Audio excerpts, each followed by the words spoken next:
Hello বন্ধুরা, তোমরা সবাই কেমন আছো? আশা করি সবাই খুব ভালো আছো। আজ আমি ডিনারের জন্য বানাচ্ছি বেগুন ফুলকপি। তোমরা তো অনেকেই আলু ফুলকপি খেয়েছো, আজ চলো আমি তোমাদের বেগুন ফুলকপি বানিয়ে দেখাই। তার জন্য আমি ছোট ছোট করে ফুলকপিগুলো কেটে নিয়েছি আর ছোট ছোট করে বেগুন কেটে নিয়েছি। চলো কিভাবে বানাচ্ছি তোমাদের দেখাই।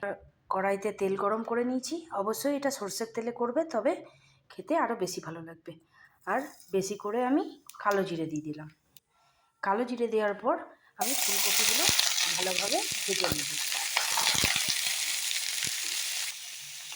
ফুলকপিটা কিন্তু তোমরা বেশি আঁচেই ভাজবে, তা না ছাড়া ফুলকপি থেকে জল বেরিয়ে পুরো ভাজাটা কেমন জলে ঘাটা টাইপের হয়ে যাবে। আর আমি এর মধ্যে একটু নুন দিয়ে দিলাম আর পরিমাণ মতন হলুদ।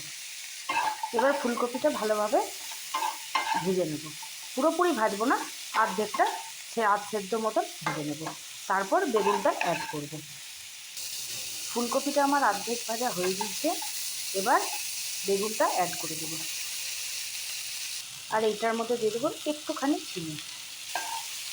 আলু ফুলকপিটা অনেক খেয়েছে, আর অনেকে আছে যারা আলু ফুলকপিটা শুকনো হয় বলে ঠিকভাবে খেতেও পারে না, তাই বেগুন ফুলকপিটা এইভাবে একবার ভেজে দেখবে, খেতেও খুব ভালো লাগে। একটু অন্যরকম খেতে ভালো লাগবে তোমাদের। এটা খুব ভালোভাবে মিক্স হয়ে গিয়েছে, এবার এটা আমি 2 মিনিটের জন্য ঢাকা দিয়ে দেবো, কিন্তু বেশিক্ষণের জন্য দেবো না, 2 মিনিটের জন্য ঢাকা দেবো। তারপর ঢাকা খুলে এটাকে কম আঁচে ভালোভাবে ভাজবো। চলো দেখি কতটা হয়েছে।